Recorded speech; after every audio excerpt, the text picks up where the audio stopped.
Hey everybody, it's Jason. We're starting off Exodus chapter 2, verse 11, where we left off last time. I want to tell you, when last we met in our second class, our hero was but a babe, right? Just graduated from the basket. He was being brought up by none other than the tyrant's daughter, Pharaoh's daughter, daughter of a mass murderer. God chose her to save the deliverer who would save God's people. So anyway, we don't know about Moses' upbringing, those years of him growing up in the palace. Now, Hollywood has filled that in if you've watched certain movies. Prince of Egypt comes to mind or what have you. But we don't know that much from the Torah about the Torah being the first 5 books, the books of Moses. So we're not going to go into what it says in the book of Acts and other places. But what we want to focus on today is, what does it seem that God would want us to focus on to know about Moses' character? Let's put it that way. There are certain character qualifications that are presented in the next several verses, the next several stories about Moses. So kind of key your ear into that. What's the text trying to tell us about who Moses is and what kind of person we see becoming God's deliverer? Hey, good morning, Alex. Sure. Let's look at verse 11. One day, after Moses had grown up, so there it says it right there. He's grown up. It doesn't matter, the details of his growing up. This is what matters. He went out to his people and saw their forced labor. Let me just lift that up for a minute. Sometimes it's the small verbs that are so large in impact. Moses saw. Quite often, Jesus in the Gospels, what's exceptional about him is how he sees people and who he sees. Who are you aware of? Who do you pay attention to on any given day? I don't know about you, but I loved a time in America. I'm not sure we have this time any longer. Maybe you do here at Ashby Ponds. But I remember when I was younger, you walk down the sidewalk and you'd look. People would look at you. They would see you and you would see them. And what would you say? Good morning or good afternoon. And I like to recover that. And I tell you, particularly in Northern Virginia, certain places, certain people, boy, they give you a look like, who the heck are you to pay attention to me? Why are you speaking to me? But noticing people. Jesus had an eye for compassion. He saw the woman and what was hurting her. He saw it with compassion. So Moses, prefiguring Jesus, Moses back here, Exodus chapter 2, he saw the plight of his people. He had compassion. He saw their forced labor, their struggles. Take note of that.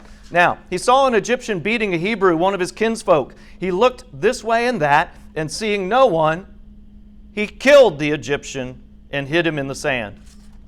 All right, since we're noticing things, I don't know if you've noticed this, but Moses kills somebody. I mean, is this good qualification for somebody to be called of God, to be a leader of God's people? Anyhow, what do we make of this? We just got through a chapter where the heroines, the women, the midwives, what did they have to do? They had to lie. And not only did it seem like God was approving of their falsehood, but that there was a moral lesson in it. The Torah seemed to be teaching us there are occasions when it's not only okay to lie, but maybe you had better lie, like you're obligated to do it so that the greater good would be accomplished. So it's okay to lie to murderers, evidently, or tyrants, evil people, depending on the circumstance. So we're going to talk more about that. Depending on the circumstance, it may be that a moral person must kill another person. Got to be really careful. What are those circumstances? We're going to talk about that, but I just wanted to lift that up as something that may seem on the surface ambiguous, confusing, or even contradictory. And these things are in the Scriptures. So the Scriptures deserve our careful consideration, careful study.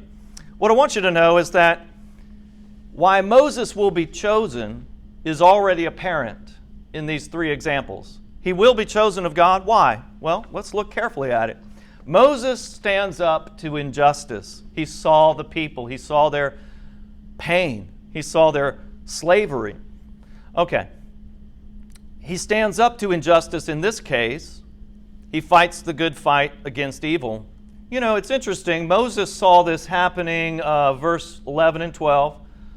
Egyptian slave master beating one of the Hebrew slaves.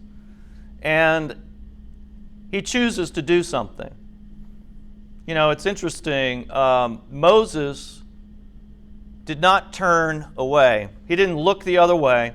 He was not afraid to confront what was wrong right in front of him. And we've lifted that up as a virtue we call courage. Courage is something we all aspire to, but it's not as evident as one would hope, right? It's kind of the least evident virtue among good people too often, if history's any teacher. Now, Moses stands up for what is right. And some commentators may suggest that courage was the result of his upbringing by Pharaoh's daughter. So the Jewish people would honor both mothers, both the mother who was Moses' actual birth mother and weaned him and taught him when he was very young, but also in Jewish tradition, the mother is the one who raises you. And I know many of people who have been raised by someone other than their biological mother or father, and you certainly understand. It's not just an attachment, it's the responsibility that one takes and the moral lessons and the teaching and so on. So if we were to give credit to Pharaoh's daughter, you don't have to, but there's certainly nothing wrong with it. Where would she find courage? Well, she had courage. We have evidence of that because in direct opposition to her father's evil edict to kill the Hebrew boys, what does she do? She raises one of them. Not only saves one of them from being killed as a young lad, but raises him up as her own child. That's Moses. So he may have learned that courage from his mom, his Egyptian mother. Could be both. I have a question. He was raised in Pharaoh's household. That's right. Raised in Pharaoh's household. He identified as an Egyptian rather than a Hebrew. So Barbara is raising an awesome question. Let me get to that. Why does Moses not? How does he identify as a person? Does he identify as a Hebrew? Does he identify as an Egyptian? I'd say yes. And so we're going to look at evidence for both of those things. He obviously is raised as an Egyptian with those same manners, I might say haircut. I don't know if you've seen the movies, but there is this old superstition among Egypt. They often would shave everything because they believed that this works to my benefit, so I'm going to say it with a smile. The Egyptians believed that evil spirits could live in the hair. Got no flies on me, no evil spirits on, get it all shaved off. So Moses probably had that distinct look, perhaps. But he identified as a Hebrew, absolutely. He identified, in verse 11 we just read, he saw his people. He identified with them and their plight. He knew he was Hebrew because of his Hebrew mother and those formative years where no doubt she not only weaned him, but she taught him faith in the one God. We would take that as an absolute yes because of the circumstance we get in the Scripture and the evidence we see in the way he becomes God's chosen. I was just going to comment, even being brought up as a Pharaoh child, he also knew he was Hebrew. That's right. Yeah, Dick just said that. He knew he was Hebrew. I like that, the way it's stated so simply. So he knew in his heart, this is who I really am. And I've been given this extra blessing of circumstance and in some ways like dual citizenship. I'm also Egyptian. He's highly educated. He has a lot of privilege and prestige. But his heart is with his true identity as a Hebrew man. And so we see that here. He's sticking up for the first instance where he kills the man. He's sticking up for his own people. Wilson. Would he be a circumcised baby or a circumcised Hebrew? Gosh, that is such a great question. Did they continue the practice of circumcision this far into, hundreds of years into the slavery situation in Egypt? It could be that he was circumcised before he went into the basket, but there was no temple back then and they were enslaved. So it's a wonderful question. Wilson's question, would Moses have been circumcised as a baby? And I'm sure, I could look this up, I don't know off the top of my head, but I'm sure that there are some among, particularly I would think, among the Jewish faith for whom that might be a big deal. My first response, though, is it would sure be hard to know. And what I'm trying to present to you is interesting what the Torah teaches us, what God's Word gives us in the tradition handed down, and what it doesn't tell us. And so I'll look to see to make sure, but it doesn't seem that that makes a big deal, at least talking about the qualifications for Moses in this little segment. It seems like it's his actions more than that, but it's a great question. The order from God to the Hebrews back. Yeah. That they all be circumcised. Yeah, since Abraham. They were supposed to all be circumcised, but it's not brought up. So let's move on, but I'm going to look for that. Interestingly, his dual citizenship, if you will, both Egyptian and Hebrew in his identity. Israelites later on will look up to Moses when he becomes their leader, in some ways because he is different from them.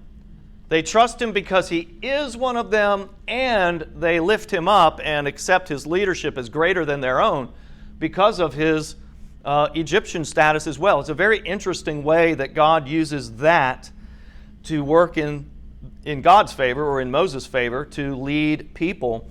So he is one of them, yet he is not one of them.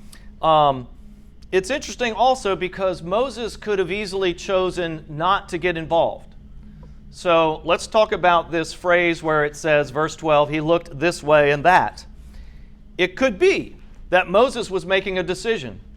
Do I get my hands dirty? Do I intervene? Many of us in life, there will be times where we have occasion to make a moral choice. Do I step in? Do I get involved? Do I speak up? Do I stand up for what is right? Do I take the side of the underdog or the smaller person here and try to help them? We have those, and Moses as well had this decision to make. He could have easily looked the other way. He was already a person of prison. Intervening only caused risks and trouble for Moses, and yet he does it. So one thing I would say that makes him different, even though he is Hebrew, he is different from his own people because Moses does not suffer from the enslaved person's mindset. I mean, they have been demoralized by Egypt. They have been discouraged, disempowered by the power system of Egypt and of Pharaoh with his, just kind of a tyrant, the sort of terror, force, and discriminatory practices, right? So Moses doesn't simply cry out. Now, the most of the Hebrew people, all that they can do is cry out to God or make their complaints known, but nobody's listening. Moses can do much more. He has the opportunity to do so. So let's look at this. Verse 12, he looks this way and that. Some are confused by that phrase. It sounds like a man with a guilty conscience. He knows he's about to do something wrong, and so he doesn't want to get caught. I don't think so. The way that God presents it in this case, Moses is actually about to do a very morally upstanding thing. He may be looking this way or that. One possibility is he may be looking to see, is there another man who might intervene? Is there someone else who would be on the side of the one who's getting beaten up to, stick up for the little guy here? No, if not, then it's me. I must step in. That's just what any normal good person would probably do. Another reason he might be looking this way or that is to find out if there might be a witness. Again, not because he feels that he's doing something wrong, but he knows full well to obey God's higher law, he in this case is going to break the Egyptian law, and it will have its consequences. And Moses might simply want to know, am I going to suffer these consequences immediately? Is there somebody else who's going to fight me or arrest me right here? So it does not mean any sort of doubting or fear on his part, looking to the left or to the right. So the question that many of us might have is, does God disapprove of Moses killing a man? I am obviously presenting this from the opposite point of view, that God is teaching us something moral about this, and that this is actually a moral qualification for Moses' leadership. Moses will become a warrior for God. Let's not forget this, that the Israelite slaves become God's army. And Moses, in a sense, God's first general, if you will. We'll talk about that later. But it's not about the killing. It's about the moral cause. Moses is one who does not tolerate injustice. In this first case, from an Egyptian against Moses' own Hebrew people. But you'll see in another case that it's beyond his own tribe or clan. Moses is the kind of character who stands up to injustice on behalf of anyone who is oppressed, not any one particular nationality. So God does not desire violence. I want to also say that almost every time we get together, because the Old Testament is so violent, and people think, therefore, there must be a very violent God.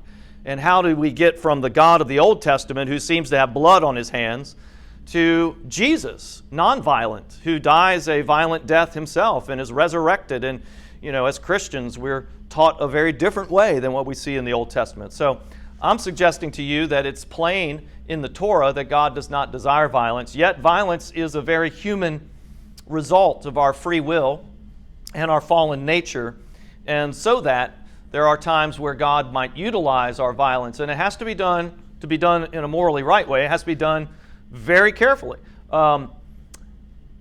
Killing is at times necessary to stop further evil. When we think about the idea of a just, that's the word for justice, just war, I can think of World War II as probably our best example in somewhat recent memory. What else could Moses have done if he didn't kill the Egyptian in this case? A couple of examples, options here to consider. If Moses walked away, then he'd be turning his back on injustice. What kind of character would that have demonstrated for us in Moses? He would have been too passive. Another possibility, if he stepped in between them and told the Egyptian to just stop.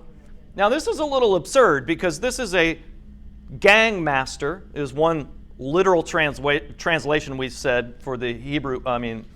Understanding these were slave masters. They oversaw a certain area of this many slaves, and they were like a gang master, and they had the authority. It was like a prison guard. Well, that's not a great example either. But they were, in the Egyptian society, expected to use force. So it wouldn't work to just speak up, because the Egyptian overseer was within his rights according to the Egyptian law. Moses was acting on a higher law that he had learned through his Hebrew mother about the one true God who's greater than Pharaoh. So this is where Moses was motivated to act. He would have known. There's no way he could have persuaded with words the Egyptian slave master. So what if Moses only wounded the Egyptian rather than killing him? Well, then Moses could have been wounded in the fight himself or killed himself, and the Egyptian, if he had lived, would have informed on Moses, pressed charges, and Moses would have been guilty of treason, punished, and likely put to death, even though he was like a prince in Pharaoh's court. So what Moses did was a justified killing and was evidently approved by God. God is giving us this through the testimony of the Torah as an example of Moses' character. He is to be a man of action. He is to be a man who will stand up and fight injustice, and if necessary, use force. So verse 13, when he went out the next day, here's example number 2. He saw 2 Hebrews. So in this case, God wants us to see that Moses will also confront his own kind of people and say, why are you doing injustice here? He said to the one who was in the wrong. The one who was in the wrong. We're going to come back to that. Why do you strike your fellow Hebrew? And that man answered, who made you ruler and judge over us? Do you mean to kill me as you killed the Egyptian? All right, a lot going on here. So I'm trying to, really move it forward here, but I've got to stop and say this. Who made you ruler and judge? I love the Bible in as much as any good literature. It's much more than literature, but like good literature will do. It'll give you foreshadowing and irony, and you should be winking and smiling at those words. Because won't he be, Moses, a ruler and a judge over them? Absolutely. He becomes like the first prophet or judge. We have a book of Judges before God allowed them to have kings, in the Old Testament. So all of this was a movement towards institutional leadership. God was reluctant, but the people demanded. But Moses becomes the first of all of those. Prophet, priest, judge, ruler, all those things that are valued by the Israelite people in the Old Testament. But it's also known that Moses killed a man the other day, tried to bury him in the sand, but evidently you can't sweep everything under the rug, right? So lots happening in here. But I want you to know that Moses stands up to injustice among his own people. Yes, he identified with the Hebrews and was not afraid to confront the one who was wrong. There's that phrase. The wrong one in Hebrew, literally translated, would be the evil one.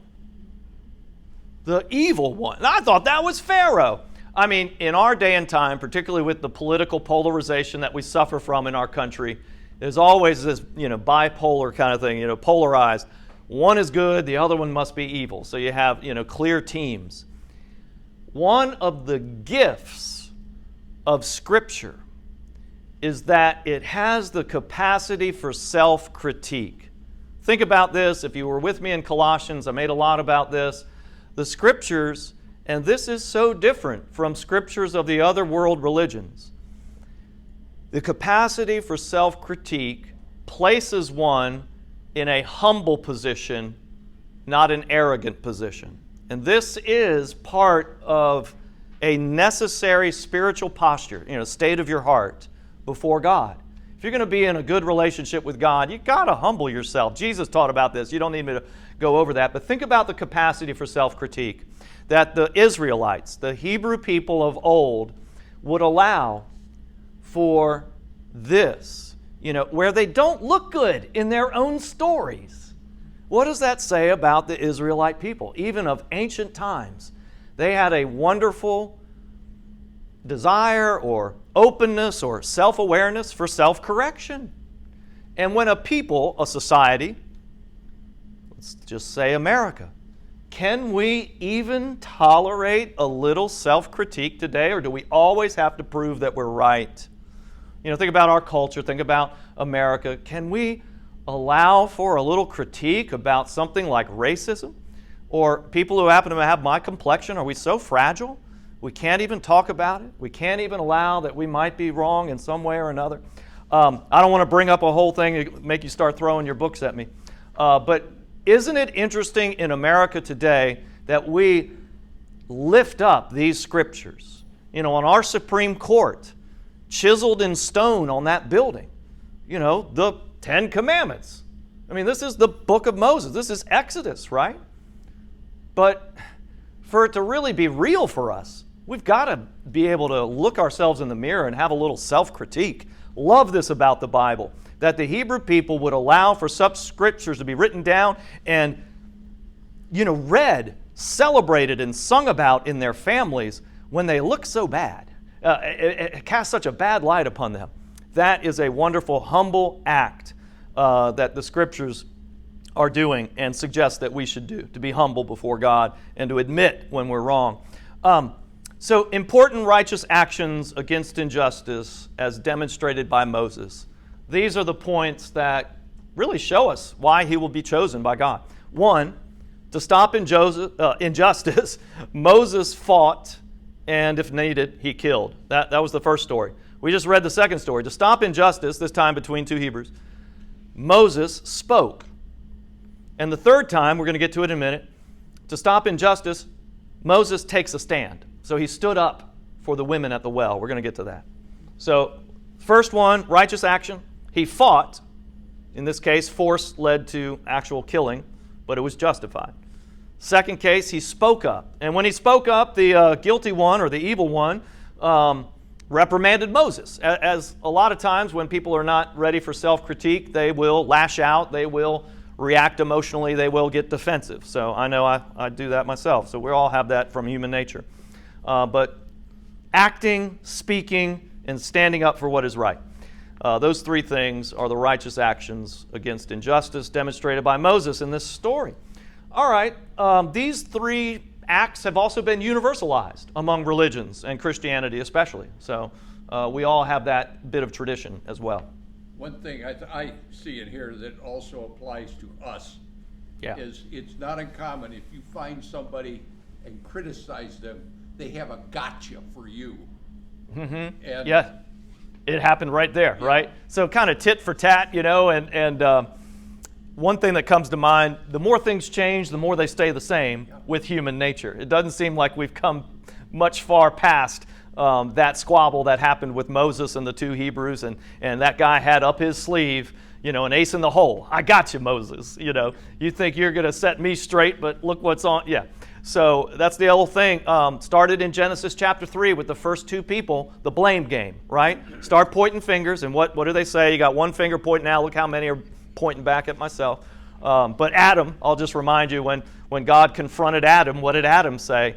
He said, the woman, started pointing at her, and then he pointed at God. The woman you gave me, so Adam's pointing at God too, trying to blame God for all this mess.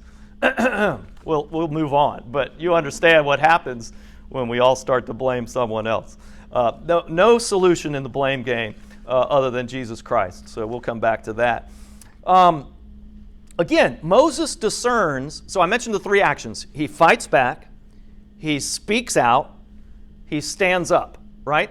But listen, it's not only that Moses has that kind of moral character, he has a wisdom for discernment, spiritual discernment, which is the right response at the right time given the situation. So that's why I'd encourage you, look back at last class notes on moral absolutes and situational ethics. We all do this. Mothers and fathers teaching your children, you know when it is the right time to teach a certain lesson. When is it the right time to use a certain moral response, to choose the right action at the right time? This also is why Moses is the one chosen of God. Now, we go to the Midianites. I've got to move us forward. Let's see. What verse are we on? See, verse 15, Pharaoh heard of it. He sought to kill Moses. Moses had been under death threats before. He could have said to Pharaoh, come on now. I was born with you breathing down my neck and trying to kill me, so I'm not scared. But he does take this as a time to leave Egypt. And think about this. Very interesting. Moses fled from Pharaoh, verse 15, and he settled in the land of Midian, which was mentioned in Genesis 25, not to great consequence. Just want you to know they're like cousins to the ancient people of Israel, so like friends. So he could go there, a place of refuge. He sat down by a well.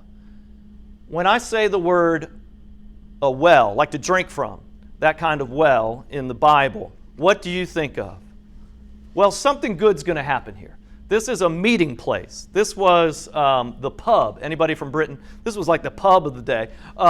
It's likely when you hear that word, you're thinking, if Moses isn't married yet, watch out. Or God appearances. Great things happen around wells. Think about Jesus, the woman at the well, all this sort of learning. And sure enough, some preacher's kids were there. Well, the priest of Midian happened to have 7 daughters. Isn't that amazing? Verse 16. They came to draw water, filled the troughs to water their father's flock. So they're like shepherds, right? Just all of this sounds very Old Testament, biblical, doesn't it? It's a beautiful scene. So we kind of go from, some real violent and angry conflicts to this pastoral scene. And women at the well, just Moses must be so glad that he left Egypt. Now there's trouble. Some shepherds, verse 17, drove the women away. Moses got up and came to their defense. So once again, you see this story of Moses standing up for the person who has been wronged or is oppressed or is having trouble with somebody, treating them wrong. And he watered their flock. So this is an act of, not just male chivalry.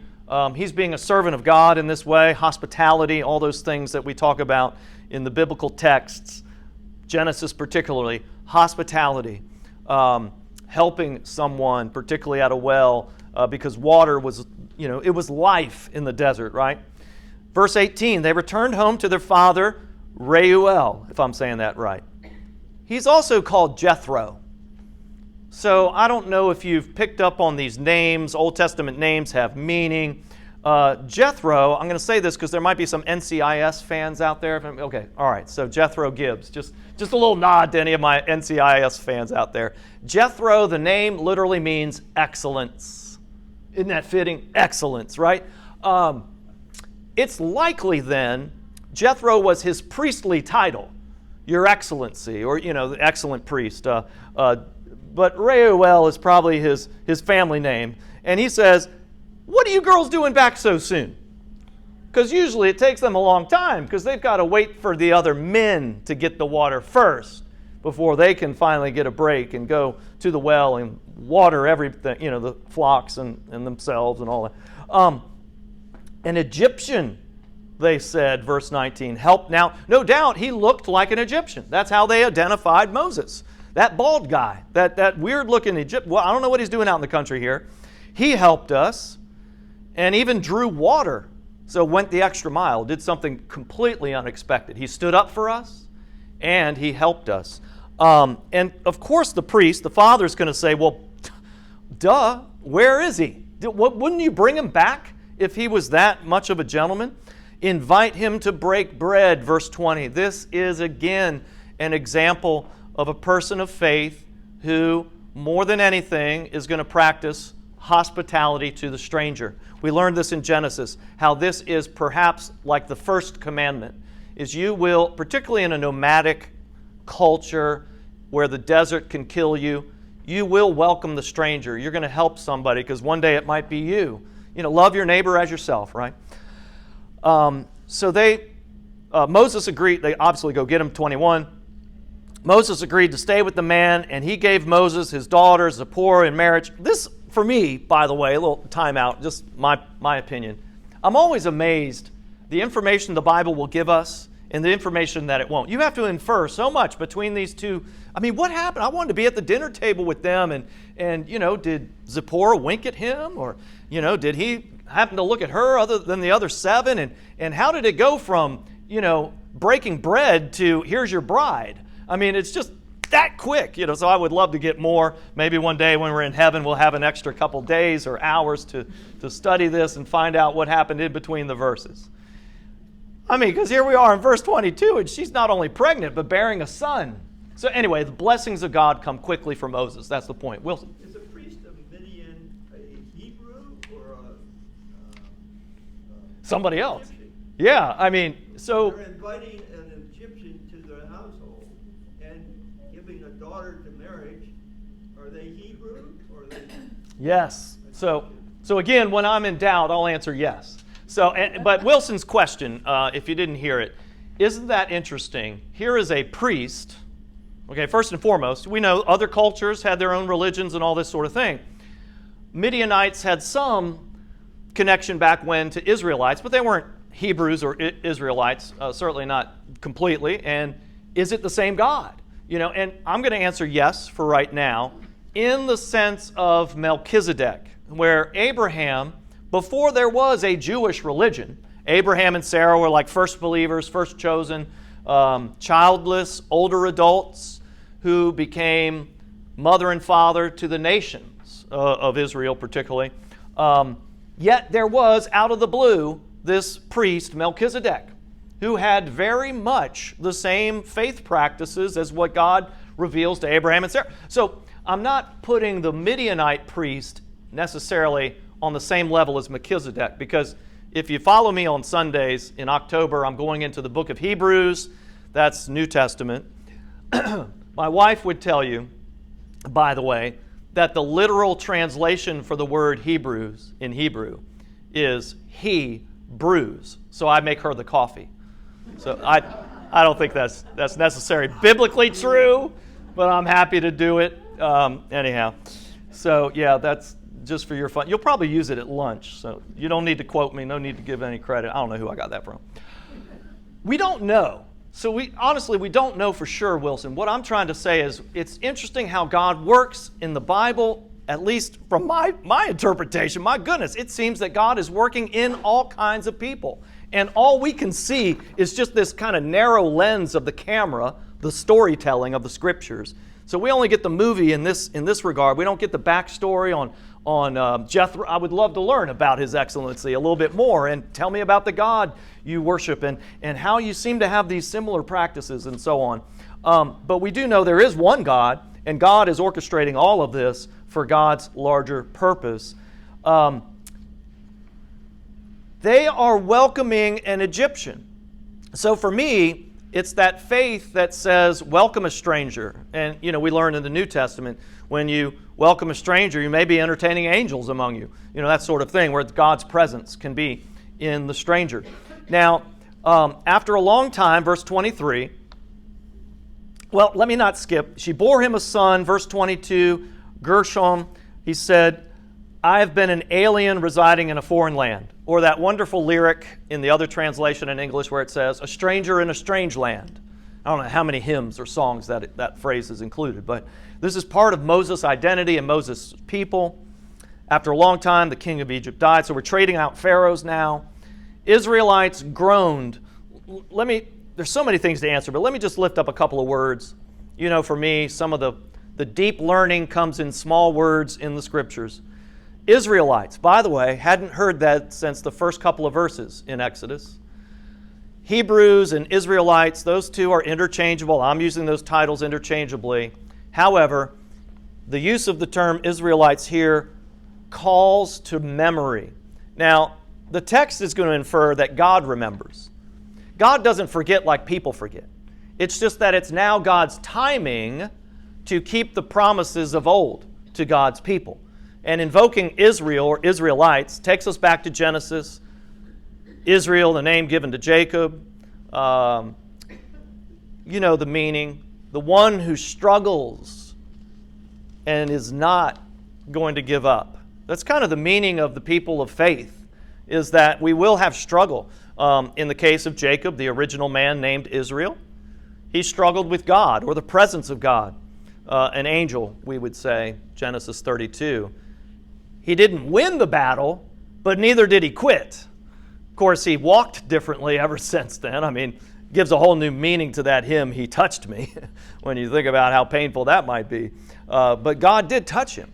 And he did wrestle with God, but he didn't quit. He didn't give up. He wasn't overcome, is another way to think about it. So think about the word Israelites mentioned here. The word Israel means there's going to be struggle. There's going to be a fight.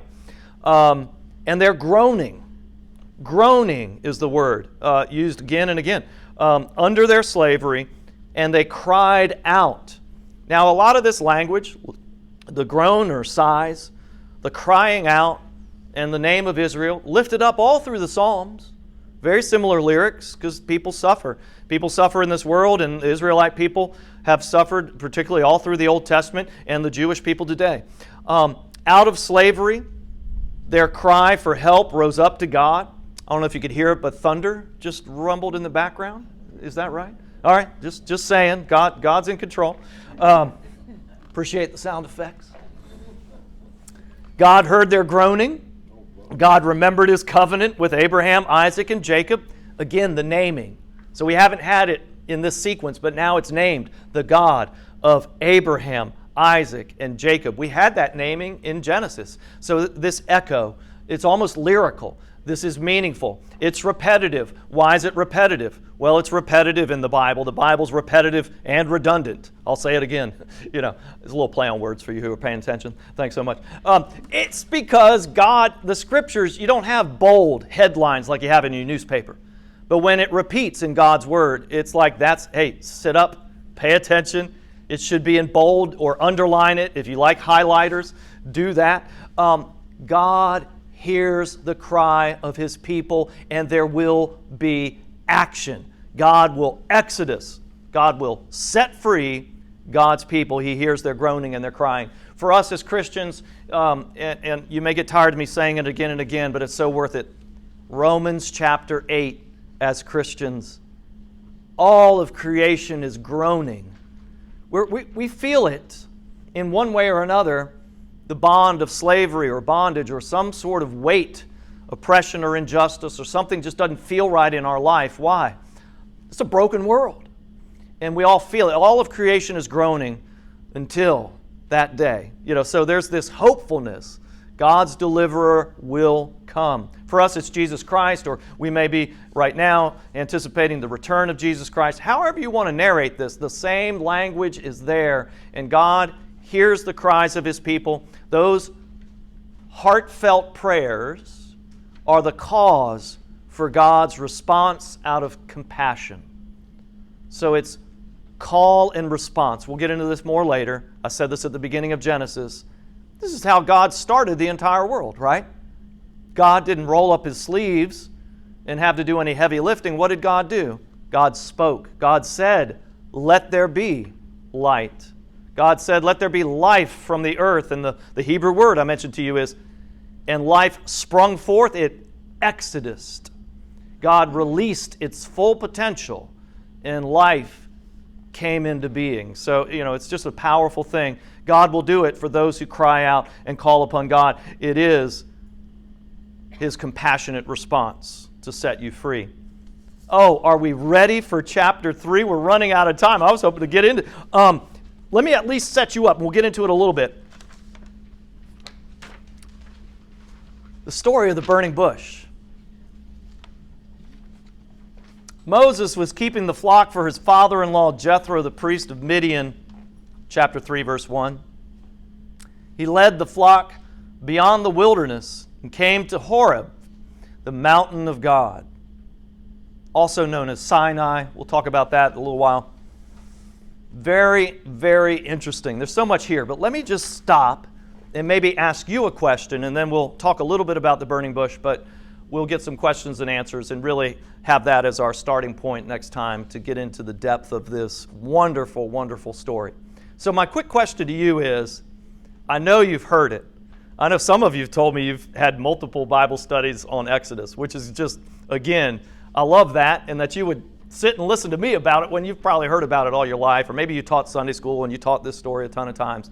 What's your thought on the burning bush? What is like one of the main insights or a lesson that you've learned from God talking to Moses out of the burning bush? What's this story to you? Anybody want to, in a couple of words, share about that? Such a powerful story, such a popular story. Nobody? Well, you know I'm going to say something about it. So before we get to the burning bush, it says he went out, with the sheep. Of course, they're in the countryside, but it says he went out further into the wilderness. I find that interesting. It seems that every prophet or prophetess must have some sort of wilderness experience. Well, Jesus had 40 days in the wilderness himself, and he was the Son of God. There's part of the Old Testament that reminds us Elijah went out into this same wilderness and likely to the same mountain of God, right? Horeb, or Horeb, I'm probably going to say it wrong, but I'll say it as Horeb. It seems that there is learning in the wilderness time, that Moses had been raised in such civilization that maybe he needed a period in his life that was slower, quieter. Perhaps it was going further out into the countryside, the wilderness in this case, that was what Moses needed to have this experience of God's full presence. As he went away from the noise of worldliness, he entered into the cathedral of creation, and he could study the scriptures of nature. But perhaps I'm making too much of it. It could be just an ordinary day where an ordinary man was doing his ordinary work. Shepherd, nothing special about that, right? But that God can be present to any ordinary person in any ordinary way does seem to be at least one very meaningful insight in this story. In the Jewish Midrash, one of them had written that God is saying something, that Moses' first encounter with God was not high on some big mountain. God didn't come out of some, splendorous tree, but rather a lowly bush, a thorn bush, likely even. Now, the Hebrew word, and I'll close on this and get your questions, but just learn this. The Hebrew word, again, I'm terrible with pronunciation, but I'll try to say it, is like sena, or very similar to the word that we end up with as the name of the big mountain where he gets the Ten Commandments, Sinai. So it could be that the original appearance of God in a senna, a bush, something lowly and ordinary, is what they end up calling Mount Sinai, because they're making a connection between God's presence with Moses, and the fire in the bush and the fire on the mountain is the same fire of the living presence of Almighty God. So, just food for thought. Just want to wet your whistle as we get ready to wrap up this class and point to getting in depth the story of the burning bush, God's call of Moses for next time. Questions, answers, wisecracks, or criticisms? Yeah. I was looking up in my notes here, and it said that the Midian place where he went to tend the sheep was named after Abraham's son. So that would give you a clue as to probably there were Hebrews. One of Abraham's own kin become the Midianites. So I'll do a little research, but that sounds good. So Also, if you find a map, it's a long way over to Midian from where he yeah, Moses wandered a ways, didn't he? Looking at this whole thing geographically, so Moses probably really fit. He didn't have Uber back then or any rail system, but yeah, he went a long way. He was a long way from the Egyptian palace, and I can only imagine that might be another point of resistance that Moses was thinking about when God was going to send him back to Egypt. Phew, made it all this far away, and do I have to go back? Yeah, Wilson? Two minor questions. On the first page, 218, when they returned to their father Reno, Yeah. and then on the backside,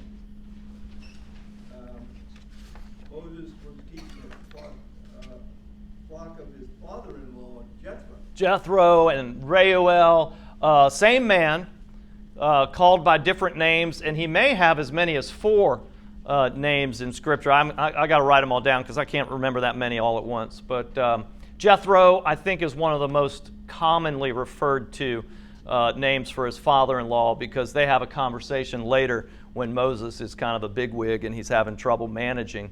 Jethro has some wisdom for him, but it is the same man. Okay, and on the second question, that's just a minor point. After, this is on 223, after a long time, the king of Egypt, the king and Pharaoh? Yes, king of Egypt, and the title, the Egyptian title is Pharaoh, but it's interesting where the Torah calls him king of Egypt. So I had made this point. Again, it's interpretive, so you don't have to agree with this point. But right from the beginning, the Torah language, Scripture language, is king of Egypt, as if to sort of diminish Pharaoh, right?